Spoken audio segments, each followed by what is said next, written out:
Mesdames et messieurs, bonjour ou bonsoir. Tout dépend de l'heure à laquelle vous écoutez cette vidéo chez vous. Je m'appelle Michel Biemton, journaliste web camerounais, et merci de faire confiance à cette chaîne YouTube de l'engagement socio-politique. Bienvenue à cette causerie citoyenne sur l'actualité camerounaise et africaine. Bienvenue à la chronique de MBT, mesdames et messieurs. Il trône à la tête du commissariat central de Kribi depuis le 23 avril 2021. Il s'appelle le commissaire Fauchivé Munchipou Moussa. C'est sous sa juridiction que Samy Lenoir, le web comédien camerounais, a été victime, et c'est selon la version officielle, d'un accident de circulation. Mesdames et messieurs, je vous invite à écouter cet entretien qu'il a bien voulu accorder à ma modeste personne en exclusivité. Le commissaire Fauchivé s'est confié à moi il y a quelques heures, mais seulement, son témoignage nous amène à comprendre un certain nombre de choses qui se sont passées à Kribi. Ce témoignage du commissaire Fauchivé, et vous allez vous-même le constater, renforce davantage le doute autour de la crédibilité de la thèse de l'accident dont aurait été victime Samy Lenoir. Je ne vous en dirai pas plus, mesdames et messieurs, je vous invite à écouter attentivement cet entretien que j'ai eu avec le commissaire Fauchivé Munchipou Moussa, et on revient par la suite pour le décryptage. Je m'appelle Michel Biemtong, je suis journaliste et je travaille pour le groupe de médias Frivereden Media Co. Oui. Et je suis en train d'investiguer sur l'affaire de monsieur Mfeugue Fefoi Léonard. Oui. Voilà. En fait, c'est au sujet des circonstances de sa mort qui, jusqu'ici, demeure assez floue. Alors, j'aimerais savoir... Je vous écoute. Oui, j'aimerais savoir de prime abord, dans quelles circonstances est-ce que vous avez appris la nouvelle de l'accident? Parce qu'on nous a parlé d'un accident dont il aurait été victime à Kribi. Oui, il y a eu réellement un accident. Oui. Et j'étais le conducteur des constats et des enquêtes. Ok. Vous avez conduit le constat et les enquêtes. Oui, relatives à l'accident. Oui. Est-ce que vous avez... qui était le conducteur du véhicule?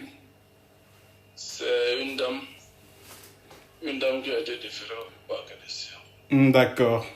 Et vous l'avez entendu? Oui, elle a même fait... Elle s'est séjourné dans nos locaux pendant longtemps. D'accord. Et vous l'avez entendu sur quel motif? Sur l'homicide involontaire. Oui, vous dites qu'elle a été gardée dans vos cellules, c'est ça? Bien sûr. Bon, l'accident, selon la vidéo que nous avons par des Verneaux, a eu lieu à 13h38 minutes. Oui. Et selon l'audition, le PV d'audition sur lequel nous sommes tombés sur les réseaux sociaux, elle a été entendue à partir de 17h11 minutes. Bon, là, ça c'est des détails sur lesquels je ne peux pas. Non, mais c'est important puisque, qu'est-ce à dire? Que le procès verbal, il n'est pas authentique ou pas? Le procès verbal est authentique et il se trouve entre les mains du procureur de la République. D'accord. Et qu'est-ce qui s'est passé entre 13h38 et 17h11 minutes? Monsieur le journaliste, je crois que c'est mieux pour reporter vers le procureur. Ok. Et comment puis-je avoir son contact, s'il vous plaît? Mais c'est vous qui... mais quand même, c'est vous qui vous étiez censé... puisque vous dites que vous avez ouvert une enquête sur l'accident. Ça veut dire que vos hommes auraient dû l'interpeller immédiatement après la survenue de l'accident. Pourquoi l'avoir laissé sans doute aller faire un tour quelque part avant de revenir au commissariat se faire entendre? Non, je crois qu'après l'accident, elle n'est pas allée quelque part. Vous l'avez interpellé. Mais pourquoi l'audition commence à 17h11 minutes? Non. Vous savez qu'un accident, il y a les contours. Hein. Ouais. Quand nos enquêteurs descendent, nos constatateurs descendent pour un accident, dès qu'ils ont posé les actes, la première des choses, c'est chercher à évacuer le blessé à l'hôpital. D'accord. Ah, donc la dame a évacué le blessé à l'hôpital. C'est les policiers qui ont envoyé à l'hôpital. Mais c'est pas la dame qui l'a transporté dans son véhicule pour l'hôpital? Non. Alors, pourquoi, où est-ce qu'elle est donc partie après, puisque vos hommes auraient dû l'interpeller immédiatement, puisqu'il y a même un cas de flagrant délit? Mais le PV que vous avez sous la main, là, il est authentique. Oui. Bon, est-ce que vous l'avez interrogé au sujet des conditions dans lesquelles elle a obtenu son permis de conduire? Voilà, vous m'introduisez déjà dans les secrets professionnels. Ok. Et pourtant, ça n'apparaît pas dans le procès verbal. On voit juste ces déclarations, mais pas vos questions. Est-ce que d'habitude, c'est ainsi que vous conduisez les enquêtes préliminaires dans votre commissariat? Je ne peux plus vous répondre que ça. Ok. Et quand vous entendez même le ton de ma voix, je viens de subir une opération jusqu'à je suis encore en rétablissement. Oh, je m'en excuse, monsieur le commissaire. Je m'en excuse. Je comprends pourquoi depuis, j'essaie de vous appeler en vain. Mais vous n'avez quand même pas perdu votre... vous gardez quand même toute votre lucidité. Je vois que vous répondez très bien aux questions. Bien sûr, voilà. J'ai également appris... Ok. J'ai également appris, avant d'en arriver à la question que je voudrais vous poser, est-ce que vous connaissez Madame Mungwe Karine de la marque de cosmétiques Karimo Empire? Je ne la connaissais pas avant cet accident. Vous ne la connaissiez pas avant cet accident? Non. D'accord. Pourtant, elle est venue plusieurs fois à votre commissariat, notamment en présence d'un de mes confrères appelé, je crois, du journal La Voix du Centre. Dès que l'affaire a pris une autre tournure,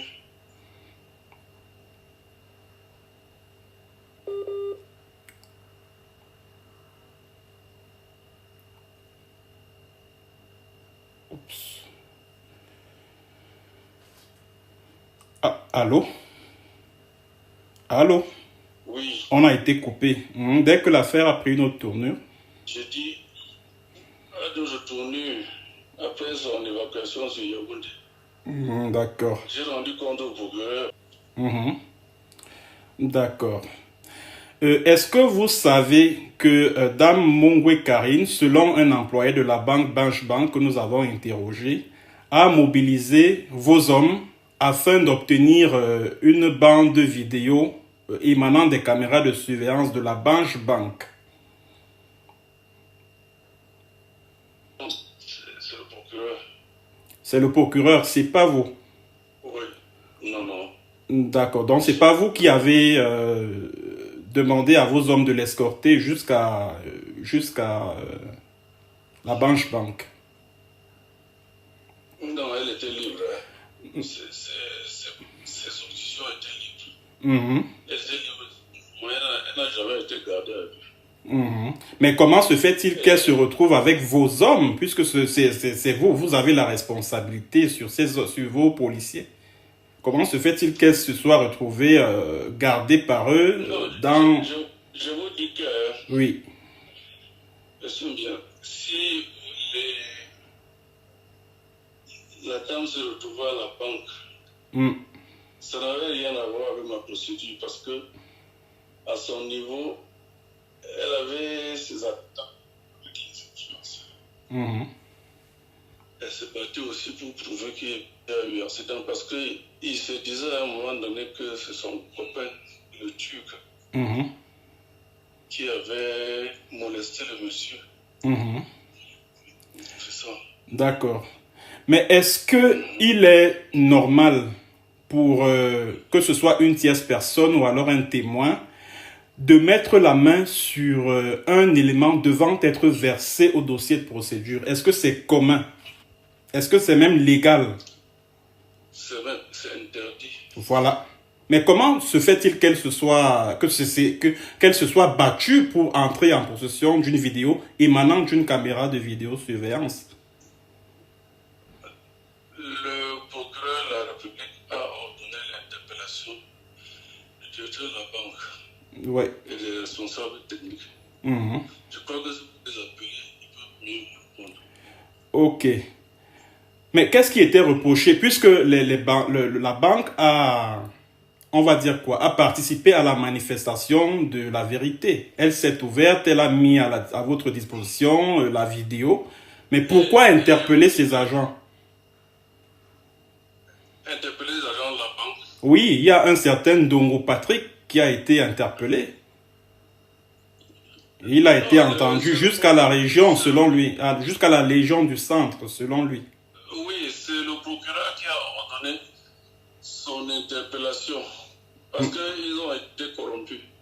Ils ont pris de l'argent. Ils ont pris de l'argent de qui? Sûrement du groupe. Du groupe Karimo, c'est ça? Oui. Oui. Et je vous dis Allô? Excusez-moi, on a été coupé. Oui. Donc, le groupe Karimo a versé de l'argent à la Banque pour obtenir la vidéo. Oui, donc vous disiez que le groupe Karimo a versé de l'argent pour obtenir la vidéo. Non, je ne peux pas dire parce que je n'ai pas vu. D'accord. Je ne peux pas vous dire. D'accord. Ok. Alors, est-ce que vous avez interrogé les témoins de l'accident? Puisque, selon vous, Dame Mongwe Karine avait... en fait, elle voulait avoir des preuves de l'accident et qu'au sein de l'opinion publique, il y avait un doute sur le fait que Samy Lenoir soit décédé des suites d'accident. Alors, pourquoi est-ce que vous avez interrogé les témoins de l'accident pour lever le doute en question? Oui, est-ce que vous avez interrogé les témoins? Bien sûr, il y a des témoins. Il y en a combien? Il y en a combien? Je dis que je ne peux plus vous répondre. Oh, bon, pourtant c'est important parce qu'un accident ne peut pas, à cet endroit précis, ne peut avoir lieu sans que personne n'ait vu quand même. C'est vous de la Légion de gendarmerie du centre qui est au centre de tout et qui aurait même déjà fourni ses conclusions à qui de tout. Et pour ce qui concerne Kribi, le procureur de la République a reçu le dossier complètement scellé. À mon niveau,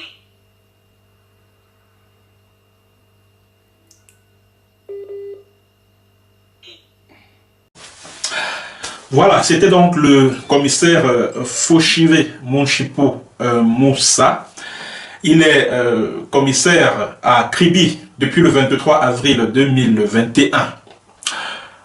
Ah, Seigneur, Seigneur Jésus, je le dis une fois encore, du haut de mon expérience de journaliste d'investigation, de temps à autre, j'ai jamais eu affaire à un dossier aussi rocambolesque que l'affaire Samy. Franchement, c'est... Au final, j'ai comme le sentiment qu'on essaye de nous tourner un peu en bourrique, qu'on essaye de nous mener en bateau. Mais pour dire les choses de manière claire, la thèse de l'accident ne tient pas debout. Elle ne tient pas du tout debout. Parce que si la thèse de l'accident tenait debout, le commissaire n'aurait pas eu besoin de me dire oui, réfère-toi à la Légion de gendarmerie du centre, non, il faut poser cette question au procureur, etc. Non, non, je ne pense pas.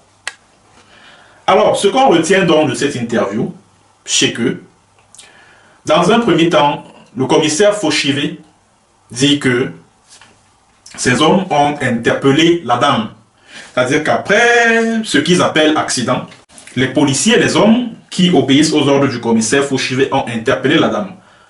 Pourtant, si vous jetez un coup d'œil sur le procès verbal d'audition de Dame Nana Adel, que vous pouvez d'ailleurs voir sur votre petit écran, vous constaterez que Dame Nana a été entendue à partir de 17h, avec que son audition a démarré à 17h11.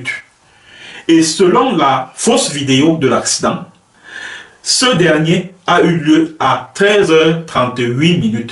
Or, le commissaire Fauchivet nous dit que la dame a été interpellée.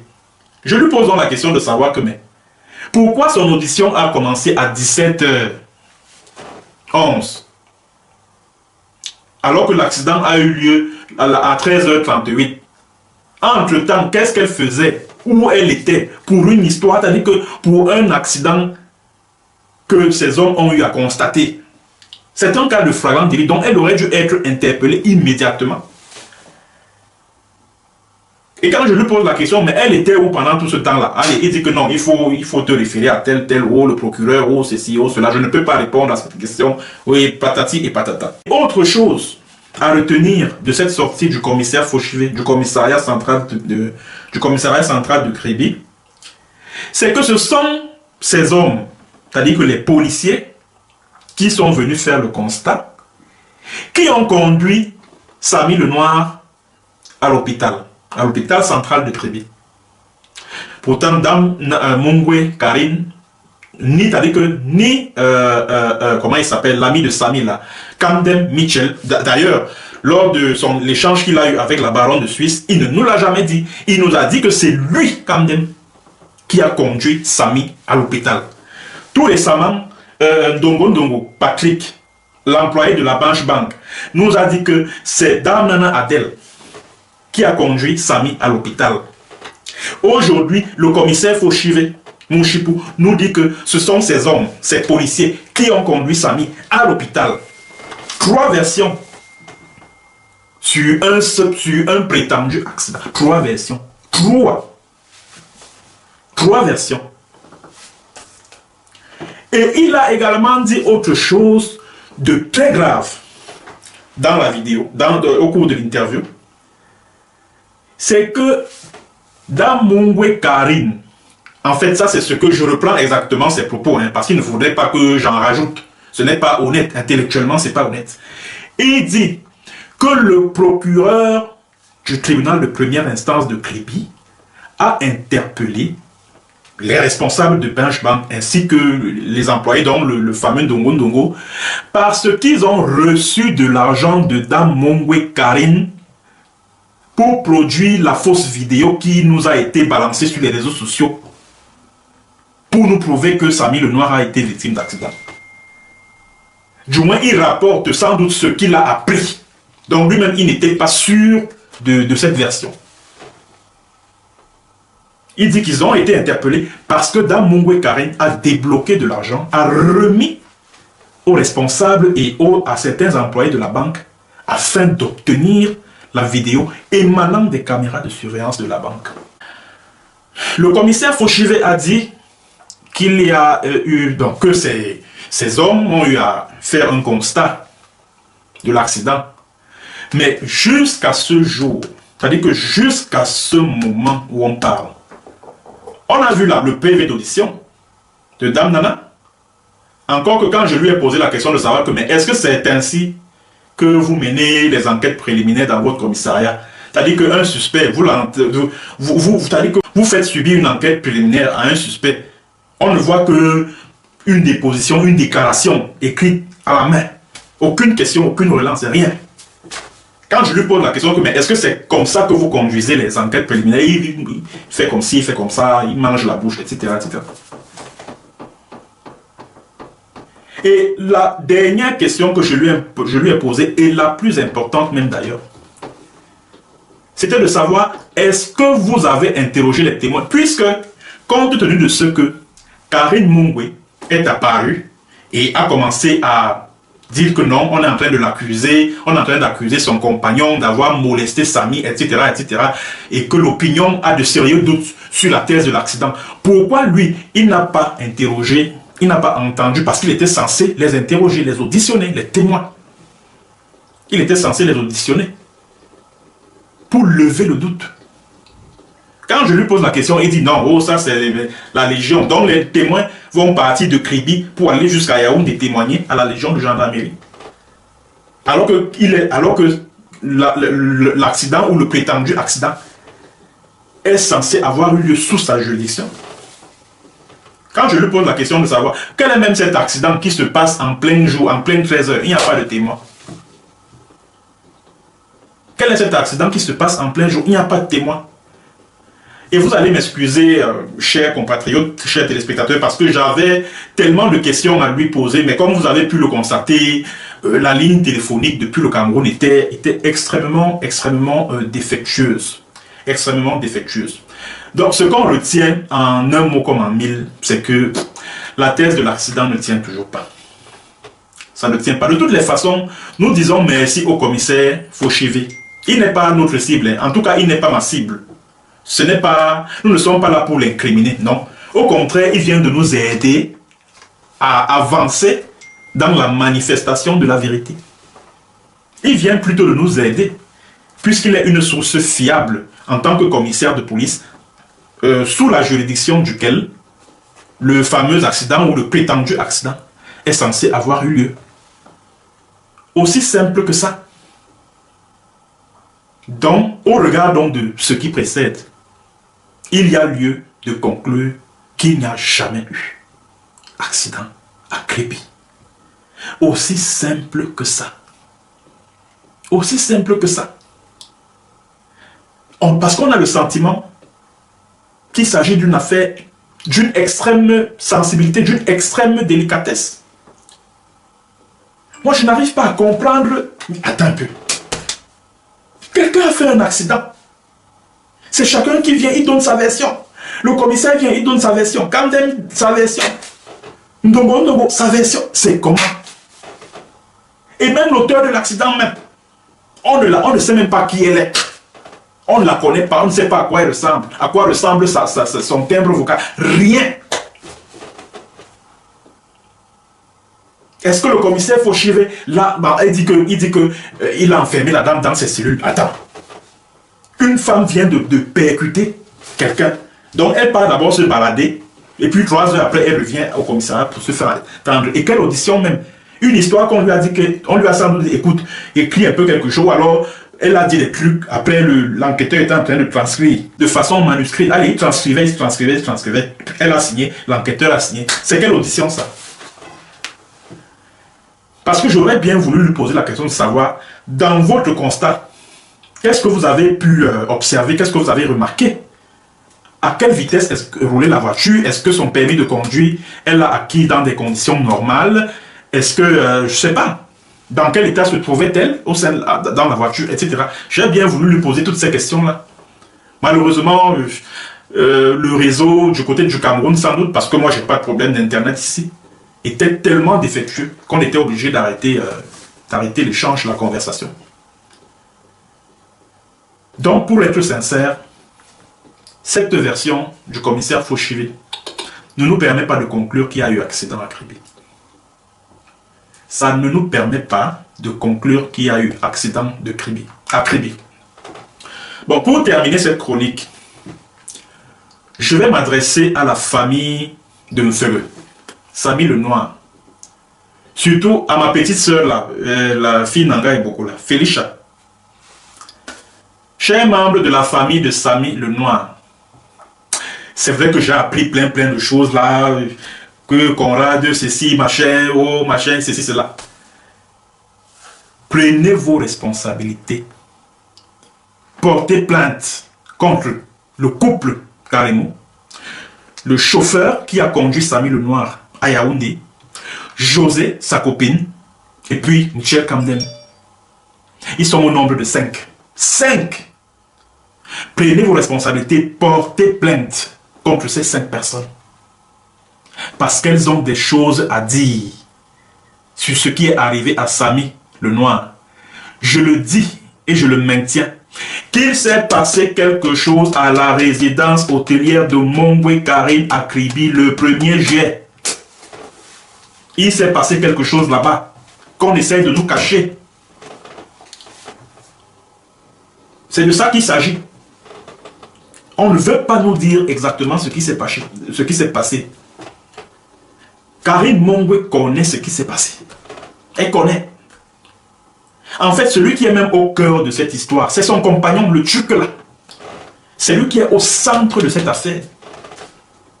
Et Karine Mongwe essaye simplement de le couvrir. C'est de ça qu'il s'agit.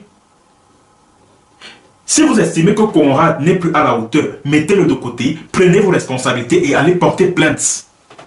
Parce que à l'allure où vont les choses là, avec ce que je suis en train de voir là, l'autre jour j'ai tendu mon micro en Dongo Patrick, lui il est venu, il a fait ouah. Vous-même vous avez constaté que franchement, c'était du n'importe quoi ce qu'il racontait. Le commissaire aussi, même chose, il fait oh ceci, il faut aller à la région du centre, il faut aller chez le procureur, et patati et patata. Il ne veut pas parler. Quand on veut lui poser des questions qui sont vraiment importantes et centrales, il dit que non, vraiment, je ne peux, monsieur le journaliste, je ne peux pas répondre. Oh, monsieur le journaliste, il faut contacter le procureur de Kribi. Il faut aller à la région du centre. Ça veut dire que tout ce beau monde-là nous cache quelque chose. Tout ce beau monde-là nous cache quelque chose. Et je vais également dire à la famille de Samy, la famille Mfeugue, que Samy le Noir, après avoir été battu, parce qu'il a bel et bien été battu à cette résidence-là, au point d'en sortir le bras gauche fracturé, il a accepté un arrangement avec Dame Mongwe Karine. Et cet arrangement consistait à dire qu'il a été victime d'un accident. Ah oui, la preuve en est que quand Félicia l'appelle au téléphone, le 1er juillet, il était à bord du véhicule de Dame Mongwe Karine en partance pour Yaoundé. Il dit j'ai été victime d'un accident. Il a même d'ailleurs fait circuler une bande sonore à propos que j'allais die, j'allais mourir, j'ai été victime d'un accident, la femme là m'a percuté, blablabla, blablabla. Une fois arrivé à Yaoundé, le chauffeur coupe les contacts avec vous, les membres de la famille. José, la copine de Samy, qui a été contactée par Dame Mongwe Karine, arrive, je ne sais pas où c'était, à l'hôpital de la Caisse ou dans la fameuse clinique de Bastos. On ne sait finalement pas où ils étaient cette nuit du 1er juillet 2023. José arrive, elle également, elle joue le même rôle que le chauffeur. Aucun contact avec la famille. Et c'est Dame Mongwe Karine qui donne des instructions. Surtout que la famille ne sache pas, n'approche pas Samy. Que la famille ne sache même pas où il se trouve. Et le lendemain, quand Félicia rappelle Samy, c'est le chauffeur qui prend le téléphone et lui dit que la boss lady a dit que il ne faut pas appeler les gens de peur qu'on ne l'accuse d'avoir vendu Samy. C'est Samy également dit la même chose. Donc vous comprenez que Samy n'était pas, c'est-à-dire qu'il n'était pas autonome, il était sous l'emprise du chauffeur de Karimo. Et donc de Karimo elle-même. Donc il obéissait aux ordres de Karimo. Puisqu'il a dit à Félicia, arrête de faire venir la famille, je suis dans une clinique à Bastos. Il n'a pas, lui non plus, il n'a pas donné le nom de la clinique à Félicia, qui est la mère de son enfant. Pourquoi? Parce qu'il y a eu un arrangement en amont. C'est-à-dire que c'est clair et net, on n'a pas besoin de chercher midi à 14h. Et c'est quand la situation commence à se dégrader que José fait donc appel, commence à meuter les membres de la famille. Et quand la famille se retrouve à l'hôpital de la Caisse, Samy est presque à l'article de la mort. Et l'idée d'exécuter cliniquement Samy est apparue à ce moment précis où les membres de la famille se sont retrouvés à l'hôpital de la Caisse. Je parle bien d'exécuter cliniquement, hein. Parce que les histoires de prendre les eaux au niveau du bassin pour mettre ici, et les anesthésies, les machines, ceci, ça participait de cette exécution clinique-là. Et les histoires qu'on lui a injectées là, et tout. Il fallait l'éliminer physiquement. Parce que si on le laissait vivant, vous l'auriez poussé à dire exactement ce qui lui est arrivé. Et ça, mon Wekari ne voulait même pas. Elle ne voulait pas que ce qui s'est passé à sa résidence à Kribila, le premier jet, que le monde entier le sache. Elle ne voulait pas. Voilà dans quelles circonstances votre fils, votre frère, votre cousin, votre petit-fils a perdu la vie. Voilà dans quelles circonstances il a perdu la vie. Voilà. N'allez pas chercher loin.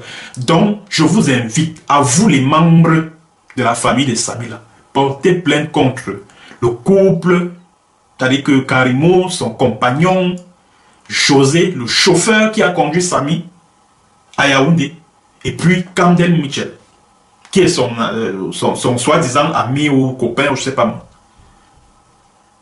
Porter plainte en bonne et due forme contre tout ce beau monde-là. Voilà les responsables de la disparition de Sami le Noir. N'allez pas chercher loin. C'est donc ce que j'avais à dire, mesdames et messieurs, concernant le rebondissement dans cette affaire Sami et le Noir. Merci d'avoir suivi. À très bientôt pour une autre séance et sur un autre thème. N'oubliez pas de partager la vidéo au maximum qui est désormais disponible sur mon compte Facebook officiel, Michel Biemton-officiel. Je vous invite d'ailleurs à vous y abonner massivement. Abonnez-vous également à ma chaîne YouTube Michel Biemton et cliquez sur la cloche de notification pour ne pas rater nos prochaines vidéos, les vidéos qui seront postées sur cette chaîne. À très bientôt pour une autre séance et sur un autre thème. Bonjour ou bonsoir.